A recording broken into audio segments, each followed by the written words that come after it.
வணக்கம், welcome back to my channel. இன்றைக்கி நாம் ஒரு தீபாவளி ஸ்பெஷல் ரெசிபி தான் பார்க்க போகிறோம். அதாவது பூந்தி லட்டு செய்ய போகிறோம். 1 கப்பு கடலை மாவுக்கு 1.5 கப் சர்க்கரை எடுத்திருக்கேன். அதை இதில் சேர்த்துடலாம். சேர்த்துட்டு இது சர்க்கரை மூழ்கிற அளவுக்கு தண்ணி சேர்த்துக்கலாம். சர்க்கரை அடி பிடிச்சிரும், அதனால் நல்லா கைவிடாத கொஞ்சம் நேரம் நல்லா மிக்ஸ் பண்ணிடலாம். அப்பப்போ செக் பண்ணிக்கிட்டே இருக்கணும், கம்பி பதம் வந்துருச்சான்னு. இன்னும் வரல. இது மாதிரி செக் பண்ணி பார்த்தா இப்படி கம்பி மாதிரி இப்படி வரும். இதுதான் சரியான பதம். இப்போ அது ரெடி ஆகிடுச்சு, எடுத்து வச்சிடலாம். இப்போ நம்ம பூந்தி பொரிக்கிறதுக்கு ஆயில் ஊற்றி வச்சுருக்கேன். அது நல்லா ஹீட் ஆகிறதுக்குள்ளார நம்ம சிம்மில் வச்சுட்டு மாவு ரெடி பண்ணிடலாம். இப்போது 1 கப் அளவில் கடலை மாவு எடுத்திருக்கேன். அதை இதில் சேர்த்துடலாம். கொஞ்சமாக ஒரு பிஞ்ச் அளவில் சோடா, குக்கிங் சோடா எடுத்திருக்கேன். அதையும் இதில் சேர்த்துடலாம். 1/4 டீஸ்பூன் அளவுக்கு கலர் எடுத்திருக்கேன், எல்லோ கலர். உங்களுக்கு தேவைன்னா சேர்த்துக்கலாம், இல்லைன்னா ஸ்கிப் பண்ணிவிடுங்க. இப்போ இதுக்கு கொஞ்சம் கொஞ்சமாக தண்ணி சேர்த்து மிக்ஸ் பண்ணிக்கலாம், இல்லைன்னா ரொம்ப தண்ணியாகிடும். ஃபஸ்ட்டு இது மாதிரி கெட்டியாக கரைச்சிக்கணும், கட்டி இல்லாத. அதுக்கப்புறம் கொஞ்சம் கொஞ்சமாக தண்ணி சேர்த்து தோசை மாவு பதத்துக்கு கரைச்சிக்கணும். எண்ணெய் வந்து நல்லா 3/4 பாகம் நல்லா காய்ச்சலாக இருக்கணும். அப்போ தான் உங்களுக்கு போட்ட உடனே மேலே எலும்பி வரும், சரியாக இருக்கும் வேகிறதுக்கு. இப்போ மாவை இதில் ஊற்றிடலாம்.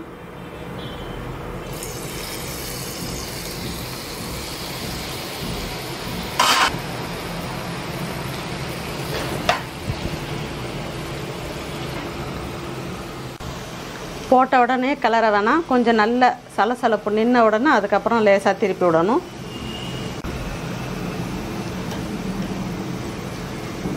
சரியான பதத்தில் மாவு கரைச்சதுனால நல்லா அழகாக வந்துருக்கு பாருங்க, பூந்தி ரவுண்ட் ரவுண்டாக. இது வந்து ரொம்ப கிறிஸ்பி ஆகிடக்கூடாது. அந்த சலசலப்பு அடங்கின உடனே எடுத்துடலாம், இல்லைன்னா நமக்கு பூந்தி மாதிரி ஆகிடும், காரா பூந்தி மாதிரி. மேலே கிறிஸ்பியாகவும் உள்ளே சாஃப்டாகவும் இருக்கணும். அந்த ஸ்டேஜில் எடுத்துடணும்.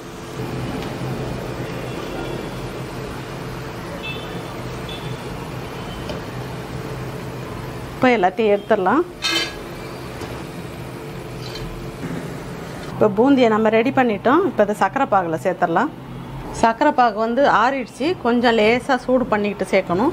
ஒரு 1 நிமிஷம் வச்சு எடுத்தால் போதும். இப்போ பூந்தியை சர்க்கரை பாகில் சேர்த்துடலாம். இப்போ இதை நல்லா ஈவனாக மிக்ஸ் பண்ணிடலாம். இப்போ இதை நல்லா மிக்ஸ் பண்ணி வச்சுட்டு நம்ம ஏலக்காய், முந்திரி பருப்பு எல்லாத்தையும் இதில் வறுத்து சேர்த்துடலாம்.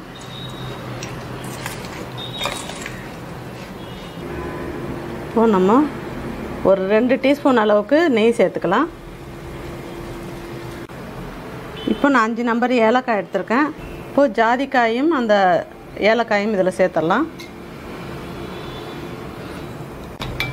நெய்யில் வறுத்துட்டு சேர்த்தோம்னா டேஸ்ட் ரொம்ப நல்லாயிருக்கும், நமக்கு பொடி பண்ணவும் ஈஸியாக இருக்கும். அடுத்தது ஒரு 15 நம்பர் முந்திரி பருப்பு எடுத்திருக்கேன். அதையும் இதில் சேர்த்துடலாம். லேசாக பச்சை வாசனை போகிற அளவுக்கு வறுத்தா போதும். அப்புறம் உலர் திராட்சை, அதையும் தேவையான அளவு சேர்த்துக்கலாம். நம்ம இது மாதிரி பாகில் சேர்த்துட்டு ஒரு 10லேருந்து 15 நிமிஷம் வரைக்கும் ஊற வைக்கணும். அப்போ அதுக்கப்புறம் இடையில இது மாதிரி மிக்ஸ் பண்ணிக்கிட்டே இருக்கணும். அப்போ தான் அந்த ஜீரா வந்து நல்லா அப்சர்வ் ஆகும், அந்த பூந்தியோட பிடிக்கிறதுக்கும் நல்லா வரும்.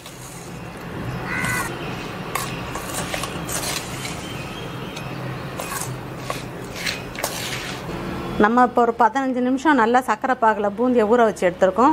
நல்லா ஊறி நல்லா ரவுண்டாக முழுசாக வந்திருக்கு பாருங்கள். இப்போ இதை நல்லா மிக்ஸ் பண்ணிடலாம். இப்போ இந்த லட்டை வந்து நீங்கள் அப்படியும் பிடிக்கலாம். அது மாதிரி இதே மாதிரி இப்படியும் பிடிக்கலாம். இல்லை உங்களுக்கு பிடிக்க வரல, நீங்கள் பிகினர்ஸாக இருக்கீங்க அப்படின்னு நினச்சிங்க, ஃபஸ்ட் டைம் பண்ணுறதா இருந்தால் இதில் ஒரு பாதியை நம்ம மிக்ஸி ஜாரில் சேர்த்து 1-2 பொடி பண்ணி அதை இதில் சேர்த்து அப்படியும் பிடிக்கலாம். இப்போ நான் அதை செஞ்சு காட்டுறேன் உங்களுக்கு. இது மாதிரி நம்ம மிக்சியில் அடித்து லட்டு பிடிச்சோம்னா நல்லா பிடிக்கிறதுக்கும் நல்லா பைண்டிங்காக நல்லா வரும் பிடிக்கிறதுக்கு. அது பிகினர்ஸுக்கெலாம் ரொம்ப யூஸ்ஃபுல்லாக இருக்கும். இதை மாதிரி செஞ்சால் பாதியை முழுசாக வச்சுக்கிட்டு பாதியை மட்டும் இது மாதிரி போட்டு எடுத்தால் போதும். நல்லா இந்த ஸ்டேஜுக்கு 1-2 அப்படி இருக்கணும், பொடி பண்ணி எடுத்து வந்தாச்சு. இப்போ இதை அதில் சேர்த்துடலாம். இப்போது இதில் நான் வந்து ஏலக்காய் எடுத்திருக்கேன். ஏலக்காய், ஜாதிக்காய் ரெண்டையுமே நல்லா ரோஸ்ட் பண்ணிவிட்டு பொடி பண்ணி எடுத்து வச்சுருக்கேன். அதை இதில் சேர்த்துடலாம். சேர்த்துட்டு நல்லா மிக்ஸ் பண்ணிடலாம். இப்போ முந்திரியும் உலர் திராட்சையும் நெய்யில் வறுத்து வச்சுருக்கேன். அதை அந்த நெய்யோடு அப்படியே சேர்த்துடலாம். இப்போ இதையும் நல்லா மிக்ஸ் பண்ணிடலாம்.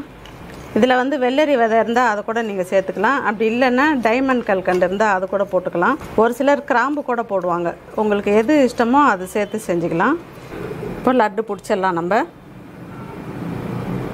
லட்டு பிடிக்கும்போது நல்ல ஒரு லட்டுக்கும் எந்த அளவுக்கு முந்திரியும் உலர் திராட்சையும் சேர்த்துருக்குமோ அது இதில் சேர்ற மாதிரி சேர்த்து பிடிச்சிக்கணும். நல்லா இது மாதிரி கெட்டியாக பிடிச்சிக்கலாம். உங்களுக்கு சின்ன சைஸாக வேணும்னாலும் அந்த மாதிரியும் பிடிச்சிக்கலாம்.